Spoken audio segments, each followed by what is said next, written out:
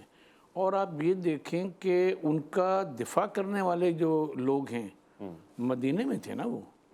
اور اس کے گرد کے جو لوگ تھے مکے کے لوگ تھے وہ تھے. صحیح کہہ رہے ہیں. حج سے لوگ واپس پلٹ آئے وہ ہو گیا، اور اس کے بعد پھر وہ شہید کر دیے صحیح گئے. کہہ رہے جن لوگوں نے دفاع کرنے کی کوشش کی، جس میں یہ دونوں شہزادے بھی حضرت علی علیہ السلام کے شامل ہیں، خود حضرت علی علیہ السلام بھی شامل ہیں، وہ ہیں. لیکن بیضہ اسلام میں کیا چیز جو تھی وہ اپنی جگہ سے ہلی. آپ کی شہادت ہو گئی، اس کے بعد حضرت علی علیہ السلام کی بیعت ہو گئی، تو اس کے بعد بھی آپ دیکھیں جنگیں ہو گئیں، ہزاروں لوگ جو ان جنگوں میں وہ ہو گئے. جی ایسے ہی. اب امام حسن کا دور آتا ہے. امام حسن کی بیعت ہو گئی، سب کچھ ہو گیا، مکے مدینے لے کر آئے، وہاں بیعت ہو گئی، واپس چلے گئے. اب پھر وقت آتا ہے تلوار سونتنے کا. اب امت کو فکری طور پہ اکٹھا وہاں نہیں کیا جا سکتا، کیونکہ وہ حضرت عمر کے دور سے رضی اللہ تعالیٰ عنہ، اس کے دور سے اب وہ اس انتشار پھیلتا چلا جا رہا ہے اور کوئی جوڑنے والا نہیں ہے. صحیح ہے. یہاں تک کہ یہ دور آ جاتا ہے. ٹھیک ہے. تو اب یا تو لڑیں، صحیح ہے. جو بھی مخالف قوتیں ہیں صحیح ہے. لڑیں اور مزید خون خرابہ ہو، اور پھر وہ جائز اور ناجائز کی اور حرام اور حلال کی یہ بحثیں جو ہیں صحیح. یہ شروع ہو جائیں. صحیح، جس کی گنجائش نہیں ہے اب. ہاں، اس کی گنجائش نہیں. ٹھیک ہے. ٹھیک ہے. تو اس مقاومت کی بھی گنجائش نہیں تھی. بالکل صحیح فرما رہے ہیں آپ. میں لہٰذا بیضہ اسلام کو، ملت اسلامیہ کو متحد رکھنے کے لیے جو اقدام ایک دین کے نمائندوں کو کرنا چاہیے تھا وہ امام حسن وہ انہوں نے کیا، اور بہت بہتر انداز سے کیا، اور اپنی ذات کی، اپنے اختیارات کی قربانی دے کر کیا. اور خواتین و حضرات یہی تو پیغام ہے. میں مفتی صاحب، میرے پاس پروگرام کے آخری دقائق ہیں، اور میں یہ جاننا چاہتا ہوں کہ شہادت کے اسباب گویا کچھ معلوم ہوتے رہے، مگر شہادت کا پورا یہ واقعہ کیا تھا، اور پھر کس طرح سے آپ نے امت نے آپ کو کھو دیا، الوداع کہا اس ایسے امام کو کہ جو سخی بھی تھا، غنی بھی تھا، کریم بھی تھا. ایک تو میں یہ بات عرض کرنا چاہتا ہوں کہ بڑے ڈاکٹر صاحب نے بات ارشاد فرمائی کہ حضرت امام حسن مجتبیٰ خلیفہ ہوئے، تو ہو سکتا ہے کسی کے ذہن میں یہ بات چلی جائے کہ انہیں شاید حضرت علی کرم اللہ وجہ الکریم نے، چونکہ آپ زخمی ہوئے تو اس کے بعد آپ نے ہدایات جاری فرمائی تو شاید انہوں نے بنا دیا ہو. ایسا نہیں تھا. حضرت علی کرم اللہ وجہ الکریم نے اپنا نائب، اپنا خلیفہ نامزد نہیں فرمایا. بہت خوب، بہت خوب. یہ حقیقت ہمیں پیش نظر رکھنی چاہیے. بلکہ بعد والوں نے حضرت، جو اس وقت بہترین لوگ تھے، بہترین لوگ سمجھے جاتے تھے اور واقعتاً بہترین تھے، ان سب نے اجماعی طور پر حضرت امام حسن مجتبیٰ کی بیعت فرمائی. آج کل لوگوں کے ذہن میں یہ بھی ہوتا ہے نا جی، وہ اگر کسی اور نے نامزد کر دیا تو حضرت علی نے بھی تو نامزد کیا تھا، تو صاحب حضرت علی کرم اللہ وجہ الکریم نے نامزد نہیں کیا. جہاں تک آپ نے شہادت کی بات کی تو دیکھیے حضرت امام حسن مجتبیٰ خلیفہ نہیں بھی ہیں، خلیفہ راشد نہیں بھی ہیں. آپ نے چھوڑ دیا وہ سلسلہ، 30 سال پورے ہو گئے، لیکن آپ کی شخصیت، آپ کا قد کاٹ، آپ کا مقام و مرتبہ اتنا بلند ہے، بھلے گردن کہیں اور جھکتی ہو لیکن دل اسی در پہ جھکتے تھے. تو ظاہر ہے وہ سارے معاملات جو روایات ظاہر کی ہیں وہ ہمیں یہ بتاتی ہیں کہ یزید اور اس جیسے لوگ اس زمانے کے وہ خوف میں مبتلا تھے کہ جناب ہم کدھر جائیں گے اگر امام حسن مجتبیٰ موجود ہوں گے. تو یہ روایات بتاتی ہیں کہ بڑی سازش کے تحت، بعض روایات میں ان کی بیوی کے ذریعے یا جو بھی ہے، زہر جو ہے وہ حضرت امام حسن مجتبیٰ کو دیا گیا. اور اویس بھائی، عجب بات یہ ہے کہ امام حسن مجتبیٰ کو یہ معلوم تھا کہ مجھے زہر کس نے دلوایا ہے، لیکن انہوں نے اپنے سگے بھائی، اپنے ماں جائے حضرت امام حسین علیہ السلام کو بھی نہیں بتایا. انہوں نے پوچھا جب وہ الٹیاں ہو رہی ہیں، قے ہو رہی ہے، تو کہا کہ میں نہیں بتانا چاہتا. ہم جو ہے وہ اس موقع پر بھی، آپ ذرا دیکھیے، جب بھائی یہ پوچھ رہے کہ بتاؤ کون ہے، تو روایت یہ بتاتی ہے کہ وہ کہتے ہیں آؤ یہ آخری لمحات ہیں، ہم نانا کی امت کے لیے دعا کرتے ہیں، امتی زہر دلوا رہے ہیں، اور یہ نبی کے نواسے کہتے ہیں آؤ بیٹھ کے دونوں امت کی صلاح اور فلاح کے لیے دعا کرتے ہیں. ایسا کہیں اور آپ کو نظر نہیں آئے گا کہ لوگوں نے پتھر مارے، خیمے جلائے، برا بلا کہا، کتنے ظلم نہیں ہوئے. یہ حضرت امام حسین علیہ السلام کا ظلم ان پر پر تو اتنا بڑا ہے نا کہ اس کا انکار تو کائنات کا کوئی آدمی کر نہیں سکتا، لیکن حسن پر بھی ظلم کم نہیں ہوئے، آپ پر بھی ظلم کے وہ پہاڑ توڑے گئے کہ آدمی ہل جاتا ہے، بتایا کم جاتا ہے، بیان کم کیا جاتا ہے۔ میں پھر بارے دیگر خراج تحسین پیش کرتے ہوئے یہ بات عرض کرنا چاہتا ہوں کہ جہاں انہوں نے امت کو جوڑا، جہاں انہوں نے خون ریزی کو روکا، وہاں انہوں نے جان آفرین کے سپرد کرتے ہوئے بھی اپنے اس وعدے کو نبھایا جو ان کے ذہن میں تھا کہ میں نے امت کی صلاح کرنی ہے، وہ امت کے لیے دعا کرتے گئے، اگرچہ اس امت نے بعد میں صلہ یہ دیا کہ ان کے چھوٹے بھائی امام حسین علیہ السلام کو اور ان کے پورے رفقا کو، خود امام حسن کے بچوں کو شہید کر دیا، اور پھر جو ظلم کی داستانیں اس امت نے کی ہیں۔ اگر میں غلط نہیں ہوں تو دفنانے کے معاملے کے اوپر بھی تنازع نہیں بننا چاہیے، ہر جگہ بنا، اور قرآن سامنے تھا امت کے، انما یرید اللہ لیذھب عنکم الرجس اہل البیت، یہ صرف حسن و حسین کے لیے نہیں ہے، یہ سیدہ زہرا اور مولا علی کے لیے نہیں ہے، یہ امام جعفر کے لیے بھی ہے، یہ امام باقر کے لیے بھی ہے، یہ امام علی رضا کے لیے بھی ہے، یہ امام علی تقی کے لیے، یہ امام نقی کے لیے، اور صبح قیامت تک آنے والے امام مہدی سب کے لیے ہے، وہ اس آیت کی چادر تطہیر میں سب داخل ہے۔ ایسے بہت شکریہ مفتی نوید عباسی کا، انتہائی شکر گزار ڈاکٹر محسن نقوی کا۔ خواتین و حضرات، کیونکہ پروگرام میں میں نے اختتامیہ کی طرف آیا ہوں، آپ سے الوداع کہنا ہے، مگر یہ نقطہ میں نے روک کے تھام کے اپنے دل اور دماغ کے درمیان ایسے جمع کر لیا ہے کہ شاید اگر دو الفاظ آپ کے سامنے پیش کر دوں تو وہ میرا پروگرام اپنے کامل نتیجے تک پہنچے گا۔ مفتی صاحب نے گفتگو میں کہہ دیا کہ آپ کے بنا خلیفہ راشد یعنی خلافت کے رشد میں بھی کمزوری محسوس کی جائے گی، یعنی جیسے جسم کے اندر روح نہ ہونا تو جسم جتنا حسین اور خوبصورت ہو وہ کامل نہیں ہوتا، تو رشد نے خلافت کو چھوڑ دیا، الوداع کہہ دیا، صرف حسن نے ہی خلافت کو الوداع نہیں کہا۔ یہ وہ ہدایت ہے جو خدا کی جانب سے آتی ہے، اس میں کسی کی بھی تذلیل نہیں ہے، مگر یہ اس کی تعظیم ضرور ہے کہ جس کا حق بنتا ہے کہ اس کے آگے اپنی اطاعت پیش کی جائے اور اس کو سلام عقیدت پیش کیا جائے۔ اس پروگرام کا مقصد بھی یہ تھا، بغیر کسی کے اوپر تنقید کیے ہم تعریف کریں، فضیلت بیان کریں، ہم فضائل بیان کریں، ہم قصیدے پڑھیں اس شخصیت کے کہ جس کے لیے رسالت مآب صلی اللہ علیہ وسلم نے پیار، محبت، الفت، مودت کو لازم قرار دیا ہے۔ اپنا خیال رکھیں گے، آپ اپنے سے بڑھ کے خیال رکھیں گے ملک پاکستان کا، اللہ کے فرمان کا، اللہ کی امان میں۔